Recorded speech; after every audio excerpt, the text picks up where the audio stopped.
और आज हमारे साथ ऐसे गेस्ट हैं जिनका काफ़ी बड़ा योगदान रहा है इंजीनियरिंग लीडरशिप और स्ट्रैटेजिक कंसल्टिंग में, और करेंटली सर्व कर रहे हैं chief industry interface and placement adviser in LIT, Lloyd institute of engineering and technology. So sir, मुझे आप ये बताइए कि आपने as a part time professor join किया LIT में, तो इस चीज़ की मोटिवेशन आपके पास कैसे आई और आपके अंदर क्या चेंज आया यहाँ पे आने के बाद? मोटिवेशन कहाँ से आया टीचिंग में? बिकॉज मेरे पेरेंट्स टीचर थे। लेकिन जब मैं इंडस्ट्री में था फाइजर में, TCS में, तो मेरा पैशन टीचिंग की था and I join Lloyd and here what I found that first of all A very good faculty, if you ask me honestly.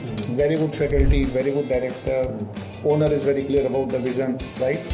And the students are very good, they're very curious. If you see their background, they are coming from small towns here and there. तो मेरा जो approach है अब यहाँ पर वो ये है कि यस, इंडस्ट्रीज से हमें इंटर्नशिप लेनी है, प्लेसमेंट्स अच्छे लेने हैं अपने बच्चों के लिए, अच्छे पैकेजेस भी लेने हैं, जो हम काफ़ी सक्सेस ऑलरेडी कर रहे थे, उसको और कैसे स्केल अप कर सकते हैं, बट साथ में हमें इंडस्ट्रीज के साथ लॉन्ग टर्म पार्टनरशिप करनी है। अभी मेन क्वेरीज क्या आ रही हैं कि लॉयड का जो कैंपस है वो काफ़ी ज़्यादा नया है, तो लोग ये क्वेश्चन मेरे से पूछते हैं कि हम लॉयड पे क्यों भरोसा करें। तो देखो, लोगों को hello everyone, I am Kanishk Dwivedi. I hope you guys are doing good. और आज हमारे साथ ऐसे गेस्ट हैं जिनका काफ़ी बड़ा योगदान रहा है इंजीनियरिंग लीडरशिप और स्ट्रैटेजिक कंसल्टिंग में, विद कंपनीज लाइक EIL, एलेंट्रा, TCS एंड फाइसर। माइथोलॉजी में बहुत ज़्यादा कीन इंटरेस्ट रखते हैं, IIT कानपुर और IIT रुड़की के एल्यूमिनस हैं, और अभी सर्व कर रहे हैं चीफ इंडस्ट्री रिलेशंस, और करेंटली सर्व कर रहे हैं chief industry interface and placement adviser in LIT, Lloyd institute of engineering and technology. Welcome Piyush Garg sir. Thank you. कैसे हैं आप? बहुत बढ़िया, आप बताओ कनिष्क कैसे? बढ़िया सर, बहुत अच्छा हूँ मैं। तो सर शुरू करते हैं, बहुत कैजुअली शुरू करेंगे, ठीक है, ताकि एकदम रिलैक्स रहें हम ठीक है। लोग, स्टूडेंट्स भी रिलेट कर पाए थोड़ा। तो सर आप बताइए कि अपनी अपब्रिंगिंग के बारे में, और आपने इंजीनियरिंग क्यों चूज़ की? Okay, so I belong to, if you ask me, मेरे दोनों माता पिता टीचिंग प्रोफेशन में थे। They were principal in schools and colleges, और अपब्रिंगिंग छोटे गाँव में भी थे। मुजफ्फरनगर के पास एक मीरापुर छोटा सा कस्बा है, 6th क्लास तक मेरी एजुकेशन उस छोटे से गाँव में हुई है। कभी कभी एक ही बस आती थी स्कूल तक ले जाने के लिए, अगर वो मिस हो गई तो आप बैलगाड़ी में बैठ के भी स्कूल जाते थे। वो दिन भी मैंने देखे हैं। और उसके बाद नजीबाबाद एक जगह है मालन नदी के तट पर, जिसमें कहते हैं कि शकुंतला, दुष्यंत, तो भरत की स्टोरी इवॉल्व होती है पूरी। ओके। तो कर्ण ऋषि आश्रम के पास नजीबाबाद एक जगह है, वहाँ पर मेरी 7th क्लास ऑनवर्ड्स एजुकेशन हुई, और 12th तक काफ़ी अच्छा स्कूल था। एक शायद गुरु शिष्य परंपरा जो कर्ण ऋषि ने कभी डाली थी भरत के साथ, उसके DNA वहाँ पे आज भी हैं, और हमारे टाइम में ज़्यादा थे। तो वहाँ पे अच्छे टीचर मिले, गुरु मिले, अध्यापक मिले, सब ने मार्गदर्शन करा। जीवन में कभी सोचा नहीं था कि हम पहले अटेम्प्ट में IIT रुड़की जैसी जगह में सेलेक्ट हो जाएंगे, क्योंकि हम तो ये देखते थे कि जब हम पापा के साथ बैंक जाते थे, पापा किसी काम से, तो जो बैंक में कैशियर होता है उसकी बड़ी इज्जत होती है, क्योंकि सब लोग, अब तो ऑनलाइन बैंकिंग हो गई है, आप लोगों ने देखी नहीं है। वहाँ पे लंबी लंबी लाइन लगती थी, कैशियर बाबू 11 बजे आते थे, फिर वो नोट गिनते थे, फिर वो चाय पीते थे, फिर वो उठ जाते थे। लोग कहते अरे मेरी पर्ची से विड्रॉल दे दो, मेरी पर्ची से विड्रॉल दे दो। He was hero in that small town, right. शाम को हलवाई की दुकान में मिलते थे, कुछ खाते हुए, पैसे देने के लिए जैसे वो जेब में हाथ डालते थे, हलवाई हाथ जोड़ता था, नहीं पैसे में। तो सपना ये था बचपन में कि अगर हम कभी इस बैंक कैशियर की जॉब पे पहुंच गए तो समाज में बड़ी इज्जत मिलेगी। IIT रुड़की सोचा नहीं था, बट पढ़ने में ठीक लगे, गुरुओं का आशीर्वाद मिला, सेलेक्ट हो गए, IIT रुड़की पहुंच गए, वहाँ से BTech करा, बहुत अच्छा समय रहा। और उसके बाद हमने MTech करा IIT कानपुर से। सवाल ये है कि इंजीनियरिंग में क्यों गए? हाँ। तो आजकल के तो बच्चे जैसे आप लोग सब पे बहुत सारी चीज़ें करने के लिए पेरेंट्स प्रमोट भी करते हैं, बच्चे को स्पेस देते हैं, हॉबीज़ देते हैं, जो तुम्हारा पैशन हो करो। हमारे टाइम में अगर आप साइंस के स्टूडेंट हैं, 2 स्ट्रीम पॉसिबल थी, या तो आपको डॉक्टर बनना है या आपको इंजीनियर बनना है। अब डॉक्टर बनने के लिए यार बायोलॉजी की मोटी किताबों से बहुत डर लगता था, मैथ्स में अच्छे थे, तो engineering was the only choice for me, and that's how I got in engineering, to be very honest answer. ठीक है सर, मुझे ना आपके पॉइंट ऑफ मोटिवेशन जानने हैं जो आपकी लीडरशिप में दिखते हैं, मतलब आपका जो सोर्स है वो कहाँ से आया है? तो जैसे मैंने कहा कि क्योंकि मैं टीचिंग फैमिली से हूँ, मेरे पेरेंट्स थे और फॉर्चुनेटली कॉलेज कैंपस में ही पापा प्रिंसिपल थे, तो उन्हें एक रेजिडेंसी मिला हुआ था। तो काफ़ी सारी कल्चरल एक्टिविटीज़ जो कॉलेज में प्लान होती थी, शाम को इवनिंग में होती थी, तो उसमें काफ़ी मैं एज ए छोटा बच्चा पार्टिसिपेट भी करता था। पर इंस्पिरेशन मुझे मिली, अगर पूछो लाइफ में, महाभारत से मिली है। महाभारत को मैंने अपने लाइफ में बहुत उतारा है, not in the bad sense but in a good sense. मैंने ये सीखा कि लाइफ में अगर आगे बढ़ना है तो जीवन में टाइटल्स इंपॉर्टेंट नहीं है, जीवन में पद इंपॉर्टेंट नहीं है, जीवन में इंपॉर्टेंट है आप किस तरह का रोल प्ले करते हैं। जैसे फॉर एग्जांपल कौरवों के पास बड़े बड़े टाइटल्स थे, पितामह भीष्म, गुरु द्रोण, अंगराज कांड, राजा धृतराष्ट्र, बट वो एक रोल, पॉजिटिव रोल प्ले नहीं कर रहे थे। रोल कौन प्ले करता था? धृतराष्ट्र किंग थे पर ब्लाइंड थे, blind in a sense, not in a bad sense, but he was not in any vision for the country, right? But Krishna was the visionary, he was with Pandavas. Then there was Arjun, who was hunting new technologies, new weapons. So you have to innovate every day. Whatever you do, you should always remember whatever you are doing, why you are doing. Okay? So you have to do better every day. You also need followers, soldiers like Bhim, not like Dusashan. Dusashan was a blind follower of his king, of his brother. Bhim was also very powerful. He was a follower of Yudhishthir, but he used to question him also when he was wrong. Right? This is you are doing wrong. So that's how I evolve कि life में आपको visionary होना पड़ेगा, आपको Hunter होना पड़ेगा, आपको innovate करना पड़ेगा, आपको अपने बॉस को भी निर्भीकता से चैलेंज करना पड़ेगा कि यहाँ पर आप गलत हो, राइट? तो ये क्वालिटी लीडरशिप की अगर मुझसे पूछो ऑनेस्टली, लोग कहते हैं रामायण से सीखी, सबसे सीखी, पर मेरे जीवन में, क्योंकि मैंने क्लास 6 या 7 में पूरी महाभारत कई बार पढ़ डाली थी, तब शायद इतना मैंने डीपली नहीं सोचा था, पर जैसे जैसे मेरी थिंकिंग इवॉल्व हुई, मैंने महाभारत को लीडरशिप के लेसन से रिलेट करना स्टार्ट करा, and that's how I learn a lot from Mahabharat, and that reflects in my leadership, to be very honest. ये बहुत डिफरेंट पर्सपेक्टिव मिला है हमें। मतलब टीचर्स ऐसे यूजुअली बताते नहीं हैं, बहुत ज़्यादा एकेडमिक्स में रहते हैं। ये एक नया पर्सपेक्टिव है, तो आई होप आप लोग भी इनसे कुछ नए लेसन्स लो। तो सर, जैसे आपने बताया कि आपके पापा प्रिंसिपल थे स्कूल में, तो आपको स्पेशल ट्रीटमेंट मिलता था क्या? देखो, इसका आंसर बड़ा अजीब सा है। स्पेशल ट्रीटमेंट कभी कभी मिलता था, जैसे टीचर्स की ज़्यादा एक्सेस थी मेरे पास, पढ़ने में मैं अच्छा था, तो मैं उनसे कभी भी जाके टाइम लेके पूछ सकता था कि सर ये क्वेश्चन समझ में नहीं आ रहा। छोटे से शहर नजीबाबाद में उस समय कोचिंग भी IIT की नहीं होती थी। आजकल के लोग विद्या मंदिर, फिरसी, पता नहीं कहाँ कहाँ करते हैं, है ना? और पहले टर्नवान आसान भी नहीं होता, तो एक टीचर्स का आशीर्वाद कह लो, एक्सेस मिलो, ये मिलती थी जरूर, इसमें कोई संदेह नहीं है, लेकिन उसकी बड़ी कीमत भी चुकानी पड़ती थी। अगर आप प्रिंसिपल के बेटे हैं और आप पढ़ने में कितने भी अच्छे हों, टॉप करने पे भी क्लास में जब तक आप 9, 10, 7th, 8th में रहे, 11th में रहे, तब तक आपको मिलता रहा, अरे यार घर में पेपर रखे रहते होंगे, तो ये तो टॉप कर ही आता होगा। जब तक मैंने 12th के यूपी बोर्ड में, पूरी यूपी में मेरी 15th और 10th पोजीशन नहीं आई, तब तक मुझे ये स्वीकृति नहीं मिली समाज की कि मैं पढ़ने में अच्छा हूँ, क्योंकि वो यूपी बोर्ड का एग्ज़ाम था, all over UP my rank was 15th और 10th, राइट? 10th क्लास में 15 थी, 12th क्लास में 10th थी, ऑल ओवर यूपी।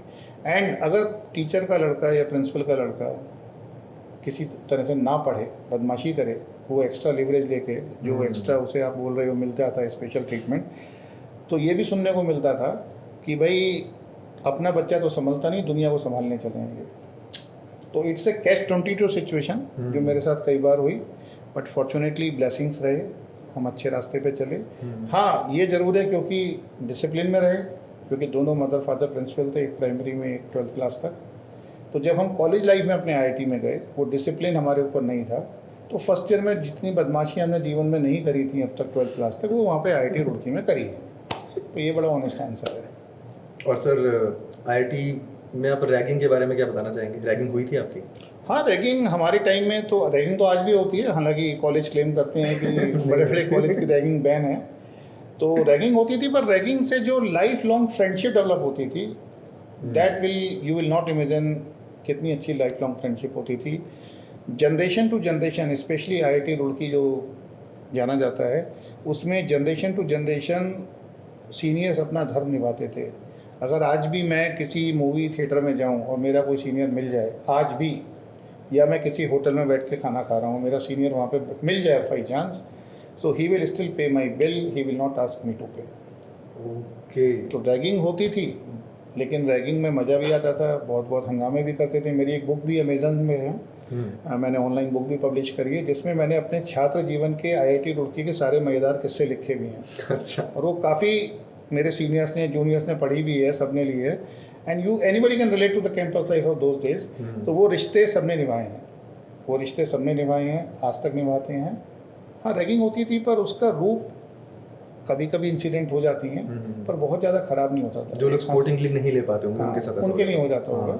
लेकिन वो रिश्ते, रैगिंग के रिश्ते आज तक निभाए गए हैं, सीनियर्स ने जूनियर्स के साथ, जूनियर सीनियर्स के साथ, और वो अभी तक चले आ रहे हैं। ये तो नई चीज़ जानने को मिली मुझे कि अभी तक वो चीज़ ऐसा है कि वो बिल पे करेंगे आपका। Yes. वाह। और सर, जो आपका फाइजर में रोल रहा, मुझे उसके बारे में बताइए। मतलब आपकी क्या रिस्पॉन्सिबिलिटीज़ थी, और फाइजर को जैसा कि हमने बात करी कि आपने बताया कि की रोल रहा है आपका काफ़ी ज़्यादा बिल्ड करने में इंडिया में, तो उस चीज़ में क्या चैलेंजेस आपको फेस करने पड़े? तो फाइजर से पहले थोड़ा मैं टीसीएस के बारे में बताता हूँ, बिकॉज मैंने वहाँ 14 साल काम किया था, and that was my longest, one of the longest tenure. और Tata consultancy services we know number 1 in, not only in India, now in Asia and abroad also. और जब मैंने टीसीएस ज्वाइन करा तो शायद उस समय 1000 लोग ही उसमें काम करते थे। आज टीसीएस में इट में be 400 times more, 500 times more worldwide. तो हम लोगों ने ऑफशोरिंग का कॉन्सेप्ट डेवलप करा कि US companies, UK companies India में प्रोजेक्ट दे सकती हैं, they can trust us, they can, तो वो कॉन्फिडेंस बिल्ड करना। हम लोगों ने, टीसीएस ने गवर्नमेंट सेक्टर में बहुत काम करा, इंडियन गवर्नमेंट के लिए, चाहे वो पासपोर्ट ऑफिस का प्रोजेक्ट हो या वो इनकम टैक्स का प्रोजेक्ट हो, इंडिया को कैसे स्ट्रेंथन करें, काफ़ी सीखा। और बहुत अच्छी अच्छी लर्निंग टीसीएस में हुई हमने। लीडरशिप, हमने leaders like mister Ramadorai, mister N Chandra, और इन सब के साथ भी देखा, आबिद अली जी, अशोक पाई, अनुपम सिंघल, ये ऐसे लीडर्स हुए जिनको हमने देखा। Jyoti Srivastava, great example, how a human being, leader should be, Jyoti Srivastava. तो वो लेसन्स हमने देखे और बहुत सीखा। फाइजर में जब मैं आया तो मैंने टीसीएस में काम करा। फाइजर में मेरे आने का पर्पज़ था कि टीसीएस में आफ्टर 14 ईयर्स मुझे लगा कि I am repeating my self, I am not learning new. और फाइजर इंडिया उस समय सेटअप हो रहा था। Pfizer was a known brand in US में आईटी बैंकिंग सेक्टर में it was number 1 brand, because we have around 2000 customers, banks, 2000 banks as our customers in Pfizer. But India में जब मैंने Pfizer ज्वाइन करा, it was getting set up by doctor Arun Maheshwari. Hardly 100 या 120 लोग होंगे, और लोग बड़ा कंफ्यूज करते हैं, फाइजर ज्वाइन कर रहे हो या फाइजर ज्वाइन कर रहे हो, मेडिसिन कंपनी में ज्वाइन कर रहे हो क्या, क्यों कर रहे हो आईटी से? तो मैं एक्सप्लेन करता था कि यूएस की बैंकिंग कंपनी इंडिया में सेंटर डेवलप कर रही है ना। तो फाइजर की इनिशियल जो लीडरशिप टीम थी उसका मैं पार्ट था।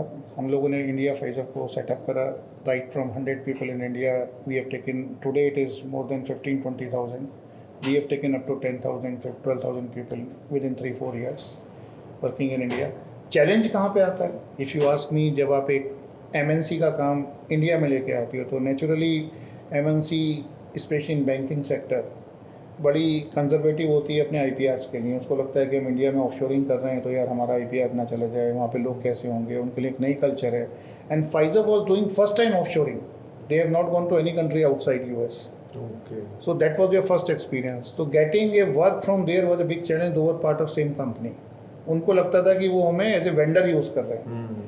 तो एक उनकी मेंटेलिटी थी कि वेंडर हमारा एक इंडिया में है, तो वेंडर को पार्टनर समझाना कि हम आपके वेंडर नहीं, हम आपके पार्टनर हैं, हम आपके कुलीग हैं, हम भी फाइजर हैं। इस पूरी कल्चर को ट्रांसफॉर्म करने में बहुत चैलेंज आता है, because you have to very productive, you have to set up a global team, your roles have to be global, the leader could be here, the leader could be there, the team could be here, team could be there, right. It is irrespective of geographical boundary, right. तो वो one team का जो concept था, fortunately I was the first one in Pfizer India who brought the one team concept, global one team concept, along with my US partner Sandy mayor. तो उस concept को लेके आए। बिगनिंग में क्या चैलेंज आया कि जब हम एक नई ब्रांड होते हैं इंडिया में तो टैलेंट को अट्रैक्ट करना, लोग हमारी कंपनी को ज्वाइन करें, है ना। उन्हें पता नहीं, हम तो टीसीएस जाएंगे, कॉग्निजेंट जाएंगे, हम जो है इन्फोसिस जाएंगे, छोटे सेंटर में कहाँ जाएँ, तो वो अट्रैक्ट करना हमें। फिर फाइजर ने जो अपनी लीडरशिप टीम बनाई थी उसमें सब लोग, कोई टीसीएस से था, कोई इन्फोसिस से था, कोई कैपजेमिनी से था, कोई कॉग्निजेंट से था। अब चैलेंज क्या आता है, जब आप इतने धुरंधर और एक्सपर्ट लोग लाते हो अलग अलग कंपनी के और एक नई कंपनी बनाते हो, सब अपने अपने तरीके से, अपनी अपनी पुरानी कंपनी के तरीके से काम करना चाहते हैं। This is the TCS way of doing things, this is the Capgemini way of doing, we will do this HR process like that. उसमें से फाइजर प्रोसेस को बनाना वॉज ए बिग चैलेंज, क्योंकि काफ़ी टाइम हम लोग उस पर लड़ते थे कौन सी बेस्ट प्रैक्टिस है, राइट। हाँ। तो एक वो चैलेंज था। तीसरा ये था कि हमें कॉन्फिडेंस देना था अपनी डिलीवरी की क्वालिटी से अपनी पेरेंट यूएस को कि हम आपके एट पार आ चुके हैं, हमारे यहाँ की वर्कफोर्स तैयार हो गई है, हमारा आउटपुट हमारी क्वालिटी एट पार है। तो वो कॉन्फिडेंस जनरेट करना, और फिर मैं ग्लोबल टीम का लीडर बना। मेरे पास पूरी global team I was the first one in Pfizer who was having US people as my reporting as part of my team, right. And managing multi cultural team is a big challenge, because जो India में culture है और जो US में culture है वो काफ़ी different है। जैसे किसी भी कल्चर को अगर आप समझो तो other than festivals and important thing, power distance is one of the factor. India में पावर डिस्टेंस बहुत प्रोमिनेंट है, हिरार्की बहुत इंपॉर्टेंट है। आप मुझे सर करके बात कर रहे हो, यूएस में नाम लेके बोलेंगे, सीईओ को भी बोलेंगे hey Jeff how are you, right. यहाँ पे आप लंबे लंबे ईमेल लिख के जस्टिफाई करते हो, वहाँ पे 4 लाइन से ऊपर ईमेल कोई पढ़ेगा ही नहीं आपका, राइट। तो ये कल्चरल ट्रांसफॉर्मेशन हमारा कलेक्टिव आउटपुट होता है, वी डिड इट। वहाँ पे इंडिविजुअल कल्चर ज़्यादा है, आई डिड इट, राइट। वहाँ पे आर्किटेक्ट वाला कल्चर है, यहाँ पे जो है टीम का कल्चर है। तो इन दोनों कल्चर को साथ लेके एक टीम को ग्रो करना है। उसी टीम में यूएस के लोग हैं, उसी टीम में इंडिया के लोग हैं, और आप इंडिया में बैठ कर उनको मैनेज कर रहे हो। That was a great learning of my life, and I am very fortunate I work with one of the best leaders in US along with me, and we really did jam work. And today पूरी Pfizer India, मेरी team first pilot थी। जब 3 साल हमारा pilot successful हुआ तो आज पूरी फाइजर इंडिया ऑलमोस्ट उसी मॉडल पे आ गई है कि it's a global one team, there is no geographical boundary, everybody is at par. मतलब बहुत ज़्यादा अकाउंटेबल होना पड़ा होगा आपको उस चीज़ के लिए। अकाउंटेबल होना पड़ा, रातें काली करनी पड़ी, क्योंकि अगर आप यूएस टीम के लीडर हो तो आपको दिन में इंडिया टीम की देखनी है और रात को आपको उन्हें भी सपोर्ट करना, टाइम जोन डिफरेंस भी है। और अगर आपकी टीम गलती से एशिया पैसिफिक ऑस्ट्रेलिया में है जो मेरी थी, तो आपको अर्ली मॉर्निंग उठ के उन्हें भी मैनेज करना है। तो for some months some years मेरी जर्नी 18 से 20 घंटे पर डे की थी, because I have to ensure my team that I am with you, whether you are in India, whether in US, whether you are in Australia. अगर कोई problem है, Piyush is with my team, that the confidence you have to give globally, and that's how you are respected by your team. हाँ, वो earn करनी पड़ती है वो respect, सही बात है। और specially when you are from a different culture, initially तो समझते ही नहीं लोग। हाँ, नहीं समझते। लैंग्वेज बैरियर है, अंडर एस्टिमेट भी करते हैं, प्रोनाउंसिएशन बैरियर है, लैंग्वेज बैरियर है, एक निगेटिव थॉट भी रहता है कि यार इंडिया में बैठ के मेरा बॉस कैसे मुझे मैनेज करेगा, राइट। तो वो कॉन्फिडेंस आपको देना पड़ता है टीम को कि मैं आपके साथ हूँ, ज्योग्राफी इज़ नॉट इम्पोर्टेंट। और अच्छे लोग मिले, अच्छा काम करा, एंजॉय करा, बहुत अच्छा 14 साल फाइजर में भी काम करा, बढ़िया, और बहुत कुछ सीखा। नए नए सेंटर ऑफ एक्सीलेंस, हम पहले तो कहाँ छोटे छोटे काम लाते थे, हमने यहाँ पे सेंटर ऑफ एक्सीलेंस भी बनाया, बहुत बढ़िया, तो बहुत अच्छा काम करा। सर, मुझे किसी ने बताया था कि आपने लिंक्डइन पे कोई पोस्ट डाला था अनप्लान्ड रियूनियन का। हाँ, अनप्लान यूनियन हो जाते हैं। जैसे फाइजर छोड़ा, उसके 2 साल बाद एक फ्रेंड के बेटे की मैरिज थी, तो उसमें सारे फाइजर वाले आए हुए थे, तो वो बड़ा अच्छा लगा सबको। मतलब जो लोग नहीं थे, जिनसे हमारा टच छूट गया था, वो सब मिले। या जैसे एक बार मैं एक स्टार्टअप मैंने ज्वाइन किया after Pfizer, I want to US trip from that startup to meet customers, और जो वहाँ मेरे कस्टमर थे वो एक्स फाइजर के लोग थे, या मेरे फाइजर के जो क्लाइंट थे बैंक में वो वहाँ पर थे। हाँ। तो ऐसे ऐसे रियूनियंस होते हैं, बड़ा अच्छा लगता है, और उसमें बड़ी नॉस्टैल्जिक मेमोरीज होती हैं। जैसे मैं छोटा सा एग्जांपल ही दूंगा, जैसे इंडिया में कल्चर है, आपका कोई गेस्ट अगर बाहर से आता है, पर्सनल रिलेटिव आता है, तो आप एयरपोर्ट लेने जाते हो उसे, राइट। नॉर्मली आप जाते हो एयरपोर्ट लेने, जबकि आप ड्राइवर भी भेज सकते हो अपना, राइट, बट फिर भी आप जाओगे। तो फर्स्ट टाइम जब फाइजर ने ऑफशोरिंग करी इंडिया, तो उनकी यूएस की टीम आई इंडिया ऑफिस देखने हमारा, मेरी टीम की समझने। तो रात को 2 बजे फ्लाइट लैंड करती है आईजीआई एयरपोर्ट पे, तो मैं पर्सनली गया, तो दे वर वेरी शॉक्ड कि तुम क्यों आए हो, why you have come, you could have sent chauffeur driver with our name template, we could have find the driver, we could have come to the hotel. So I just told to them it's our culture in India that we welcome our family members और guest like that. You will not believe I was vice president, right. After that episode, even my junior programmer went to US for something, he will always find somebody from US team receiving at the airport, and that is American. So they reciprocated. So it is all about the message you want to give, and these are the small things we did in one team concept. And without my saying, they will be there. They will take care of the Indian food. They will arrange special Indian vegetarian food at their home if somebody is pure vegetarian. Their wives learn how to cook a vegetarian food for us. Even for my small junior programmer, not for me as a VP. So that's how you build global team. India का culture ऐसा है कि लोग inspire हो ही जाते हैं. Yes. वाह, मतलब India is all about emotions. Yes. But the important thing, they understood our emotions. हाँ. तो उनका समझना भी बहुत इम्पोर्टेंट था और उन्होंने उसको रेस्पेक्ट करा, रेसिप्रोकेट करा. सो सर मुझे आप ये बताइए कि आपने as a part time professor join किया LIT में, तो इस चीज़ की मोटिवेशन आपके पास कैसे आई और आपके अंदर क्या चेंज आया यहाँ पे आने के बाद? तो देखो मोटिवेशन कहाँ से आया टीचिंग में, बिकॉज मेरे पेरेंट्स टीचर थे. और एक छोटी सी इंसिडेंट और है before I jump to LIT question. और जब मेरी डॉटर ने 11th क्लास में अपनी MBBS की कोचिंग करना स्टार्ट करा, तो we were finding tutors for her कि कोई अच्छा ट्यूटर मिल जाए फिजिक्स का. We are not able to find because biology student के लिए फिजिक्स थोड़ा टफ होता है. So after knocking door at many places, she asked me one day in the car that why can't you teach me, you're from IIT. So that's how I taught her then physics. I learned myself, relearned myself. दोबारा मैंने सीखा जो मैं 30 साल पहले सीखता था और उसको मैंने पूरा सिखाया. And she got selected in all the top medical colleges. And same with my son also who was selected in IIT Delhi later.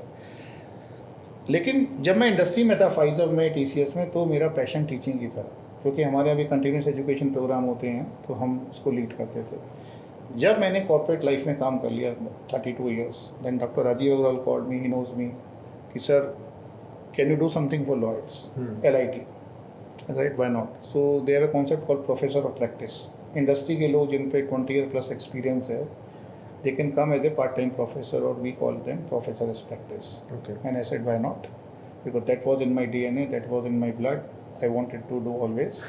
And I joined Lloyd. And here what I found that, first of all, a very good faculty, if you ask me honestly. Very good faculty, very good director. Owner is very clear about the vision, right? And the students are very good. They're very curious. If you see their background, they are coming from small towns here and there. And they are very passionate about learning. And they gave me 2 classes in a week, teaching software engineering, teaching the leadership management course, right? And I started relating with my practical experience, because मुझे लगता है कि engineering की जो future direction है, अब हमारे time में तो ये था कि आप मैकेनिकल इंजीनियर हो, आप इलेक्ट्रिकल इंजीनियर हो, आप कंप्यूटर इंजीनियर हो. अब वो चेंज हो रही है. अब इंजीनियरिंग में आपको प्रॉब्लम सॉल्व करनी है. एक ही प्रॉब्लम होगा, आपको ड्रोन्स ही बनाने हैं, जो लॉयड्स में है. लॉयड में बड़ा अच्छा ड्रोन सेंटर है, हमारा स्किल सेंटर बहुत अच्छा है. तो जब आपको ड्रोन एस्टेब्लिश करने, उसका डिज़ाइन करना है, it does not matter whether you electrical, mechanical, civil, you to work together, CS, right. तो मल्टी डिसिप्लिनरी अप्रोच मुझे यहाँ लगा लॉयड में वो फोकस है कि हम आपको पूरा कंप्लीट इंजीनियर बना रहे हैं. अगर आपको किसी भी कंपनी के लिए, मार्केटिंग कंपनी के लिए, सेल्स कंपनी के लिए कैंपेनिंग करनी है कोई, राइट, आपको AI का मॉडल कोई फिट करना है, आपको डेटा साइंस का कोई मॉडल फिट करना है, without understanding the business context, without understanding the scenario of that company or retail company or banking company, you cannot develop the model, right? तो मुझे लॉयड में ये करने का मौका मिला और यही मैंने बच्चों को एजुकेट करना स्टार्ट करा कि पहले आप ये समझो कि कॉन्सेप्ट ठीक है जो आपको इंजीनियरिंग के सिलेबस में पढ़ाए जा रहे हैं, वो ठीक है, वो तो सब स्कूल में, कॉलेज में पढ़ाए जा रहे हैं यहाँ पे. बट बिजनेस प्रॉब्लम में जब आप उसको ट्रांसलेट करते हो, कैसे लगाते हो, पहले बिजनेस प्रॉब्लम को समझो. Why we are doing this, what we have to do this, right? That's very very important. तो बच्चों के साथ मुझे ये लगा, ये पैशन आया और बच्चे यहाँ पे काफ़ी अच्छे भी हैं और टीचर्स बहुत अच्छे हैं, फैकल्टी बहुत अच्छी है, कि हम इसको मल्टी डिसिप्लिनरी अप्रोच में कैसे लाते हैं और हम प्रॉब्लम सॉल्विंग अप्रोच में कैसे लाते हैं. हम इसमें फोकस नहीं करेंगे कि मैं CS का स्टूडेंट हूँ, मैं MCA का स्टूडेंट हूँ, मैं इलेक्ट्रिकल का स्टूडेंट हूँ, मैं सिविल का स्टूडेंट हूँ. हम एक बिजनेस प्रॉब्लम को एंड टू एंड कैसे सॉल्व करेंगे और मोस्ट इंपॉर्टेंट थिंग, हम why we are doing this, that's very very important. So ये मुझे थोड़ा problem solver as engineer, because ultimately engineering का पर्पस यही है. और जैसे जैसे आप देख रहे हो आज जो मेरा विज़न है लॉयड के लिए और जिस पे हम काम कर रहे हैं इस समय, हम ठीक है, हर इंजीनियरिंग कॉलेज को लगता है कि यार हमारा प्लेसमेंट अच्छा हो, हमारी इंटर्नशिप्स अच्छी हों. 2000 बाई प्रोडक्ट्स. मेरा रोल क्या है, मैं यहाँ पर प्रोफेसर ऑफ प्रैक्टिस आया, Then Dr. Rajiv requested me, can I, with my industry experience, knowing so many people, can I increase my industry interface? So today I am doing dual role, professor of practice as well as chief of industry interface and placement advisor. तो मेरा जो approach है अब यहाँ पर वो ये है कि यस, इंडस्ट्रीज से हमें इंटर्नशिप लेनी है, प्लेसमेंट्स अच्छे लेने हैं अपने बच्चों के लिए, अच्छे पैकेजेस भी लेने हैं, जो हम काफ़ी सक्सेस ऑलरेडी कर रहे थे उसको और कैसे स्केल अप कर सकते हैं, बट साथ में हमें इंडस्ट्रीज़ के साथ लॉन्ग टर्म पार्टनरशिप करनी है. Partnership in what sense? Partnership की can we solve their problems, can we work jointly with the industry for their business problems, can we get some project from industry, can we assign some industry pupil experts as mentor to some brilliant students in Lloyds, right? And there are very good results.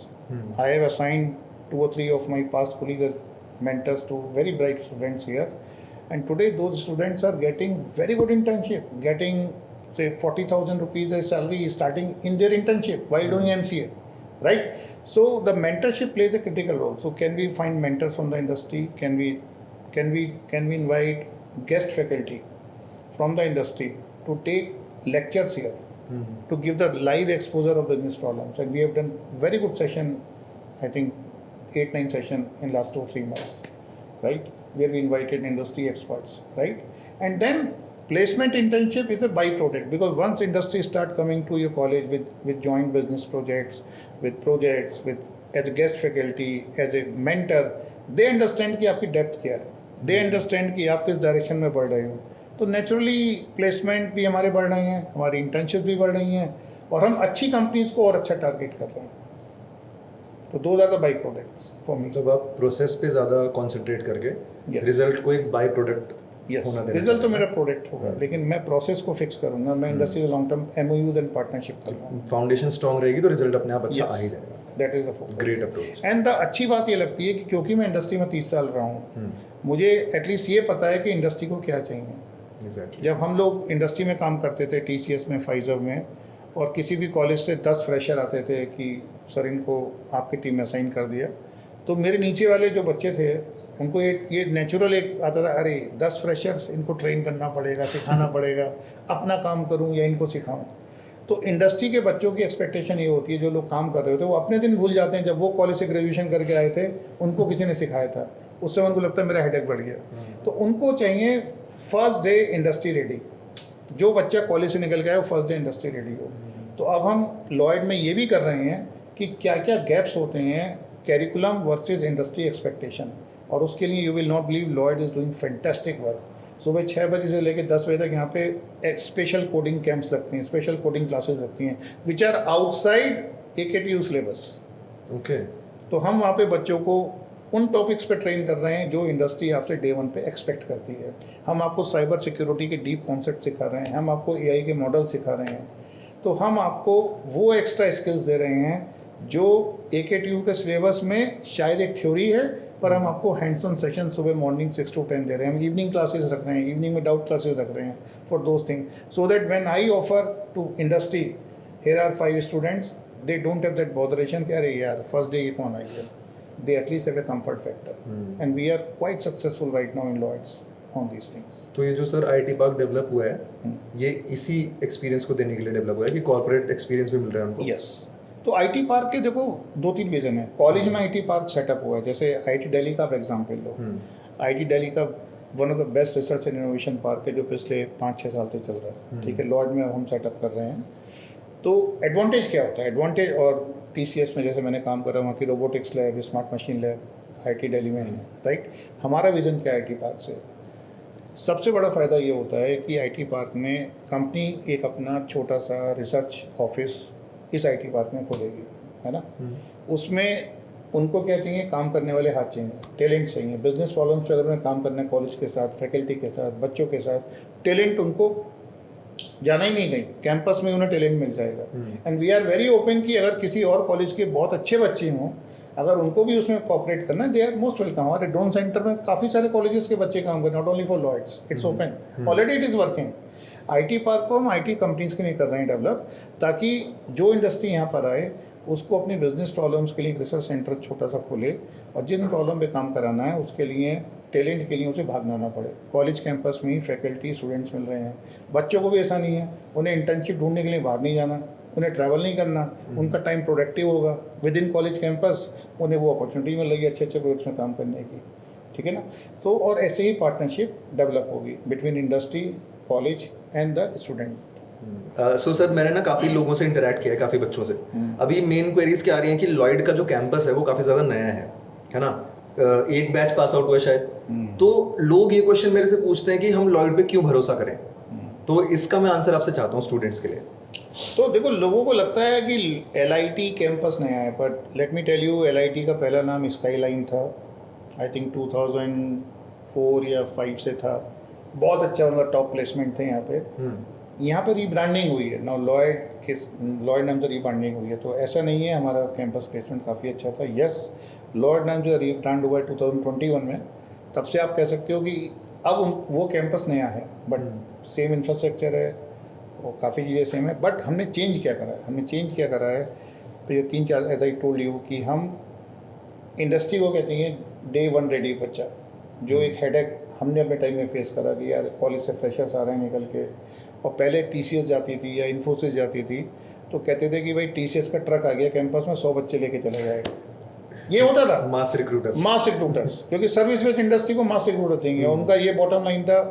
Mister FC Kohli, I have lot of respect, who was founder of TCS, he used to say one day I can run this company with freshers only, right, because उस समय freshers produce इतने हो रहे थे। पर आज service companies में employment उस तरह का नहीं हो रहा, आज श्रिंक हो रहा है। ट्रक नहीं आएगा आपके पास।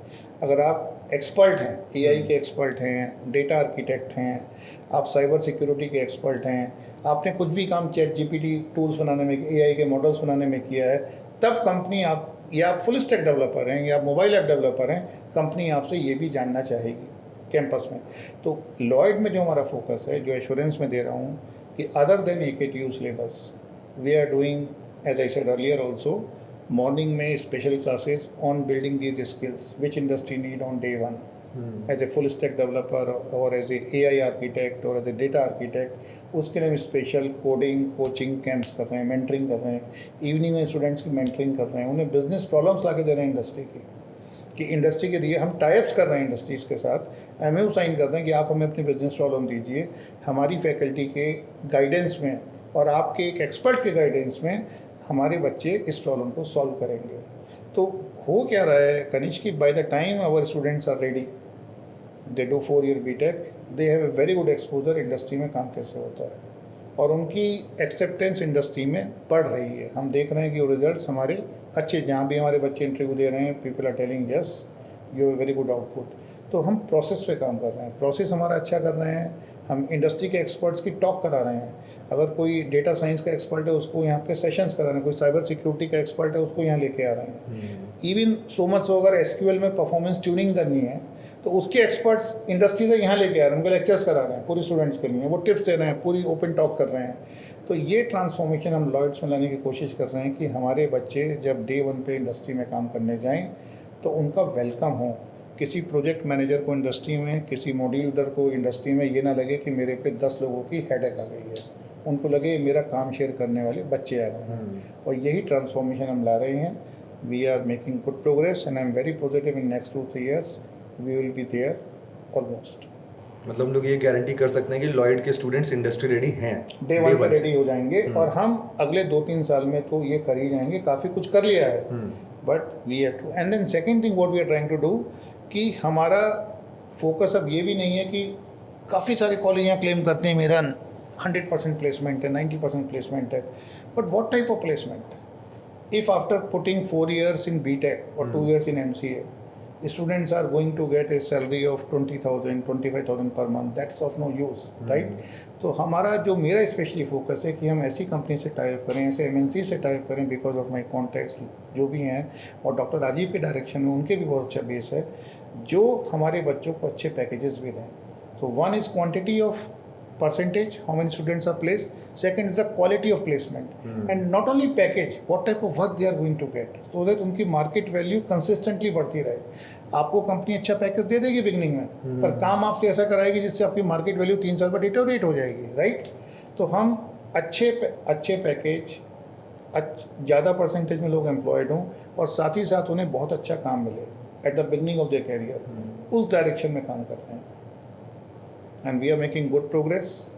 Yes, it will take another 1 or 2 year, we will be there with our goal, but I am seeing very quite good early results. Great. So sir, मैं आपसे एक और क्वेश्चन पूछूंगा कि जो इंजीनियरिंग एजुकेशन है उसका लैंडस्केप किस तरह से चेंज हो रहा है और लॉयड की पोजीशनिंग उसमें कहाँ है? तो जैसा मैंने पहले भी थोड़ा टच किया था इस पॉइंट पे कि अब इंजीनियरिंग एजुकेशन को प्रॉब्लम सॉल्विंग अप्रोच में जाना है, इंटरडिसिप्लिनरी अप्रोच में जाना है। आज ये इंपॉर्टेंट नहीं है कि आप मैकेनिकल इंजीनियर हो, इलेक्ट्रिकल हो, इलेक्ट्रॉनिक्स हो, CS हो, क्या हो, आपको एक प्रॉब्लम मिली है, बिजनेस प्रॉब्लम, उसको आपको एंड टू एंड सॉल्व करना है। आपको जब ड्रोन का डिज़ाइन करना है तो आपको मल्टी डिसिप्लिनरी अप्रोच में काम करना है साथ साथ। You have to be very open minded, because engineering का अल्टीमेट पर्पज है किसी बिजनेस प्रॉब्लम को सॉल्व करना है। It has to be make sense. और आजकल के इंजीनियरिंग एजुकेशन का पर्पज ये है कि बच्चों को लाइफ लॉन्ग स्किल्स देनी है, बच्चों को स्टार्टअप कल्चर के लिए भी प्रेरित करना है। और यही हमारा IT पार्क का ऑब्जेक्टिव भी है। अगर हमारे बच्चे अच्छे आइडिया लेके आएंगे, हम उनको यहाँ पे स्पेस भी देंगे कि भाई तुम अपना स्टार्टअप स्टार्ट करो, क्यों नहीं कर सकते हो, राइट। तो इंजीनियरिंग एजुकेशन का पर्पज़ ये। फिर आज हमारी सोसाइटी में क्या प्रॉब्लम्स है, जितना जितना हम प्रोग्रेस करते जा रहे हैं, हमारा अर्बनाइजेशन बढ़ रहा है, हमारे एनवायरनमेंट की सस्टेनेबिलिटी कम हो रही है, तो बच्चों को इस तरह के प्रोजेक्ट्स भी हमें दिलाने हैं, देने हैं, जिससे वो वर्तमान की समस्याओं से कनेक्ट हों। हमारी इतनी सिविक बॉडीज़ हैं, नगर निगम है, म्यूनिसिपल कॉरपोरेशन है, सबकी अपनी अपनी समस्याएं हैं, चाहे वो कूड़ा कलेक्शन की हों, चाहे वो डिस्पोजल की हो, वेस्ट मैनेजमेंट की हों, चाहे वो पॉल्यूशन की हों, चाहे वो ट्रैफिक मैनेजमेंट की हों। हम क्यों नहीं उनसे प्रॉब्लम्स लेके हम इंडस्ट्री की ओर क्यों देख रहे हैं, हम उन नगर निगम सिविक बॉडीज से वो प्रॉब्लम लेके हम क्यों नहीं अपनी जो हम एजुकेशन में पढ़ रहे हैं, AI के मॉडल्स या हम जो भी कुछ पढ़ रहे हैं उससे सॉल्व क्यों नहीं कर सकते। तो इंजीनियरिंग एजुकेशन का पर्पज़ होना चाहिए हम सस्टेनेबल कैसे हो रहे हैं, हमारी अर्बनाइजेशन की जो प्रॉब्लम्स है वो कैसे सॉल्व हो रही हैं थ्रू इंजीनियरिंग अप्रोच, राइट। और एडवांसमेंट में अगर देखो, हम नैनो टेक्नोलॉजी को देख रहे हैं कि बहुत आगे जाएगी, हर फील्ड में इसका एप्लीकेशन है नैनो टेक्नोलॉजी का। बीट मेडिकल फील्ड, बायोमेडिकल का अलग एक एरिया ओपन हो गया है जिसमें engineering students can contribute a lot, right.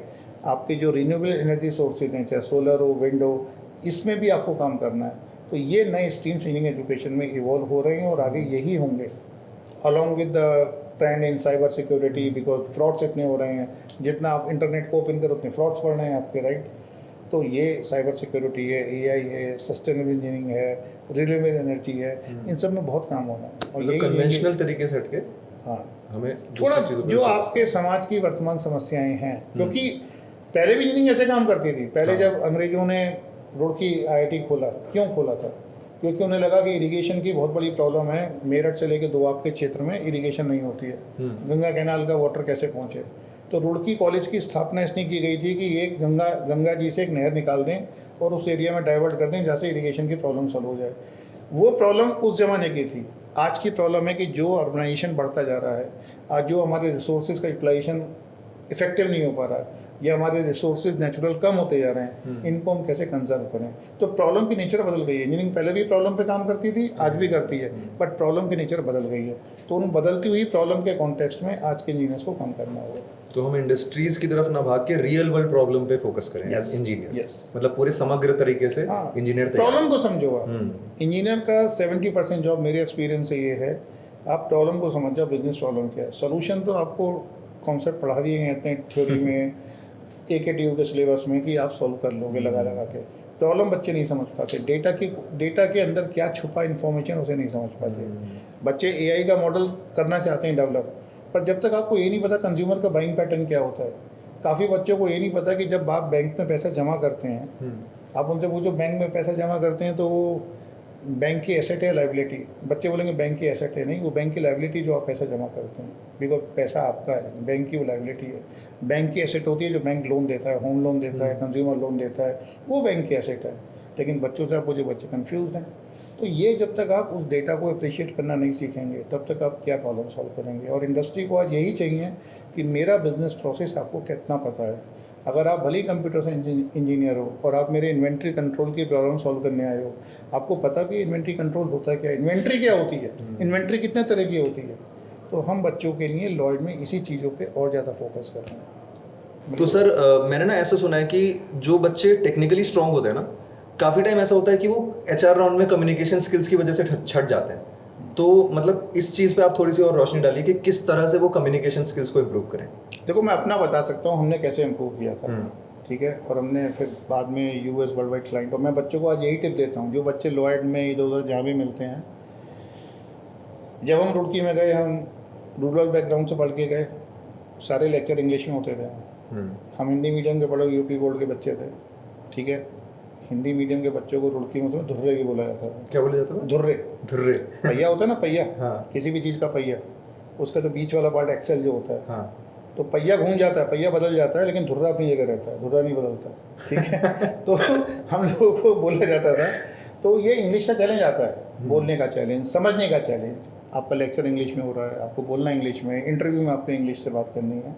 तो हम लोगों ने क्या करा था, हमने उस समय टाइम्स ऑफ इंडिया पेपर खरीदना स्टार्ट करा, या कोई भी न्यूज़पेपर, हिंदू के लो, कोई भी ले लो, I am not advocating any particular paper, उसका खाली आप एडिटोरियल सेक्शन पढ़ो डेली, और वीक में 2 बार जो भी आपका पीयर है, जो आपका कुलीग है, जो एक स्टूडेंट आपकी तरह है, जो वही हिचकता है इंग्लिश बोलने में, उसके साथ बैठ के सिर्फ इंग्लिश में डिस्कस करो कि इस वीक में ये 2 एडिटोरियल आए थे, इस पर तेरा व्यू क्या है, मेरा व्यू क्या है। तो एक आपकी हिचक खुलती है।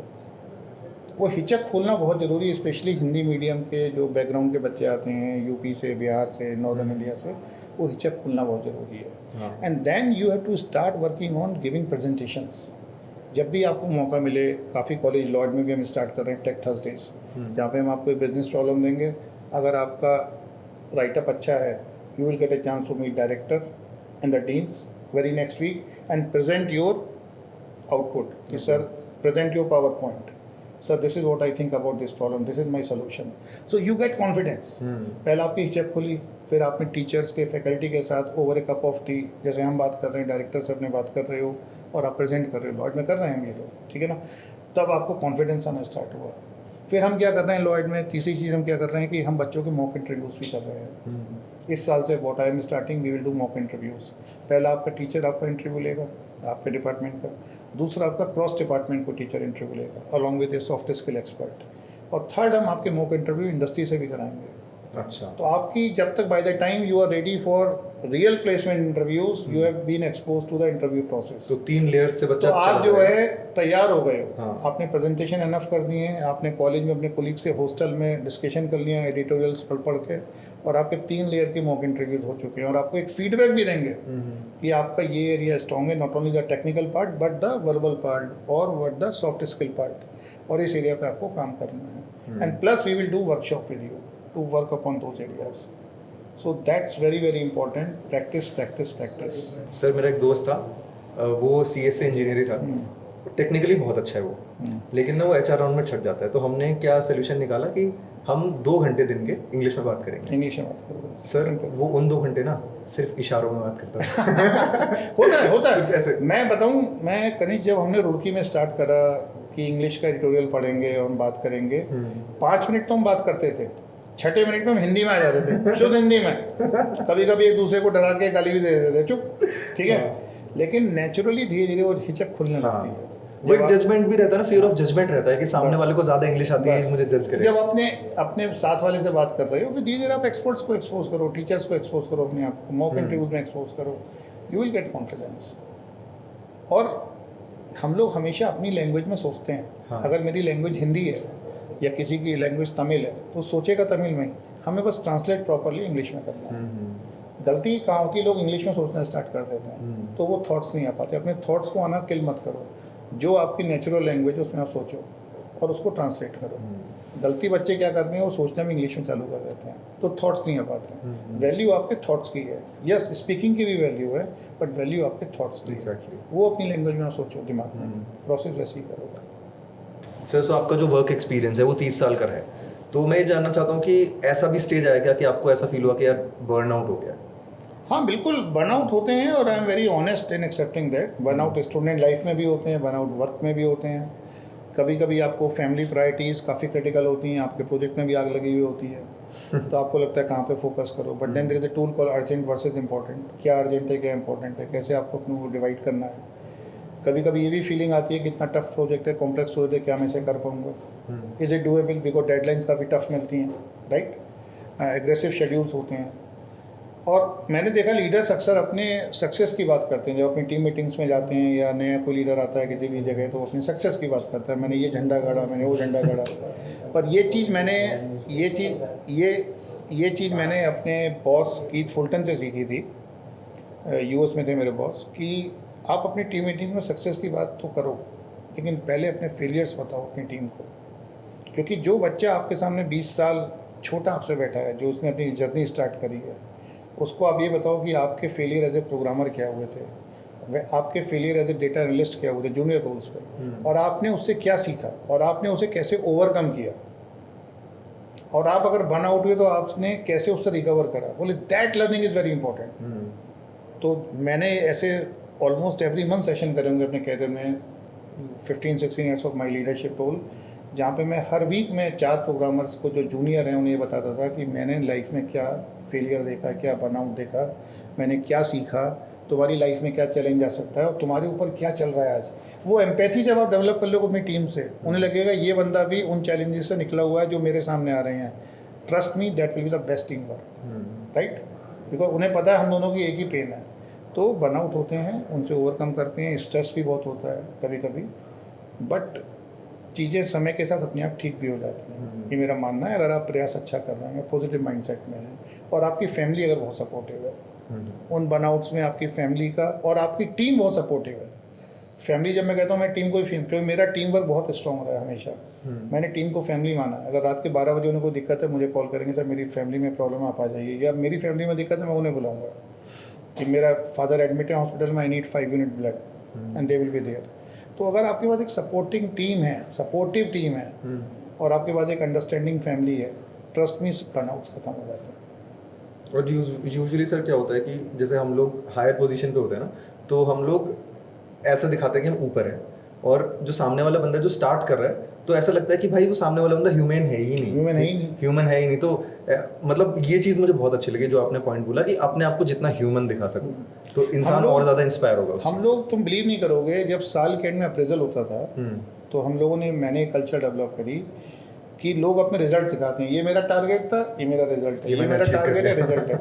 मैं वो दिखाता था, टीम को दिखाता ओपनली पब्लिकली कि ये टारगेट था, रिजल्ट अचीव करा, पर मैं क्या अचीव नहीं कर पाया और क्यों नहीं कर पाया, और ये मेरा फेलियर है, आपका फेलियर है नहीं। तो टीम को ना एक बाइंग मिलता है कि हम सब भी फेल हो सकते हैं, बट इंपॉर्टेंट नहीं है मैंने उससे क्या सीखा और अगले साल मैं नया क्या करने जा रहा हूँ। मतलब बीइंग वल्नरेबल। तो मैं अपना फेलियर लॉग भी बनाता था जो मैं टीम को शेयर करता था। अच्छा, कि ये मेरा फेलियर लॉग है और मैंने क्या सीखा और मैं अगले साल क्या चेंज करूँगा। बढ़िया। तो वो एम्पैथी जो डेवलप होती है ना सामने वाले की, जो आपने बोला जूनियर बच्चे की, कि गलती तो मुझसे भी हो सकती है। हाँ, अगर मैं बार बार वो गलती करूँगा तो मैं बेवकूफ़ हूँ। पर अगर मैंने गलती करके सीख लिया तो बॉस ने भी तो करी है गलती। आज यहाँ पे बैठे हुए वीपी बने हुए हैं, कल को मैं भी गलती करूँगा, मैं भी सीख के शायद वीपी बन जाऊँगा, क्या बात है, as long as I am learning from that mistake, that's important. Sir अब मैं एक क्वेश्चन आपसे पूछना चाहूँगा, मतलब ये चीज़ थोड़ी सी ऐसी है कि थोड़ा सोसाइटल रिलेटेड चीज़ है कि आजकल की जो हमारी जनरेशन है ना, स्पेशली हमारी वाली जनरेशन, वो बहुत ज़्यादा सॉफ्ट हो गई है, बहुत विक्टिम मेंटालिटी हो गई है उसकी। तो एक सजेशन आप हमारी जनरेशन को दीजिए और एक सजेशन पेरेंट्स की जनरेशन को दीजिए कि उन्हें क्या चीज़, मतलब आप अपने हिसाब से बोलिए। देखो, विक्टिम स्त्रियों की जनरेशन, बिकॉज सब कुछ चांदी की चम्मच से परोस के मिल रहा है आज की जनरेशन को। पेरेंट्स, जब हम लोग थे कॉलेज स्कूल में पढ़ते थे, फादर छोटे थे तो भी प्रिंसिपल थे, हमें नहीं पता था हम आईआईटी की फ़ीस डिपॉजिट कर पाएंगे नहीं कर पाएंगे। आजकल के बच्चे के मुँह से निकलता है मुझे आईफोन चाहिए, आईफोन आ जाता है। तो जब उसे कुछ नहीं मिलता तो अपने को विक्टिम फील करता है। तो कहीं ना कहीं पेरेंट्स को वो बैलेंस एस्टेब्लिश करना है और बच्चों को भी ये सोचना चाहिए कि यार कहीं ना कहीं मैं भी तो गलत हो सकता हूँ, कहीं ना कहीं मैं भी गलती कर रहा हूँ, राइट। विक्टिम आदमी कब बनता है? जब वो एनवायरनमेंट को ब्लेम करता है, जब वो सोसाइटी को ब्लेम करता है, वो इंट्रोस्पेक्शन नहीं करता कि मेरे अंदर क्या प्रॉब्लम है, राइट। तो माना कि मुझे माँ बाप ने सारी सुविधाएं दे दी हैं, पर मैं क्या कंट्रीब्यूट कर रहा हूँ, तो आई थिंक विक्टिम माइंड से ओवरकम करना पड़ेगा। बेस्ट एग्जांपल महाभारत में आऊँगा, कर्ण का एग्जांपल। कर्ण ने कृष्ण को बोला कि यार मेरी माँ का पता नहीं, मुझे अनाथ बना के बहा दिया, सूत पुत्र बन के पला, ये पला वो पला, विक्टिम माइंडसेट। और जीवन भर कर्ण की समस्या ये रही। कृष्ण जी का क्या था? उनकी माँ बाप जेल में थे, उन्हें पाला किसी और ने था, वो गाय चराते थे, वो तो विक्टिम नहीं बने, वो तो विजनरी लीडर बने। उनके नाम पे तो गीता का उपदेश आ गया पूरा।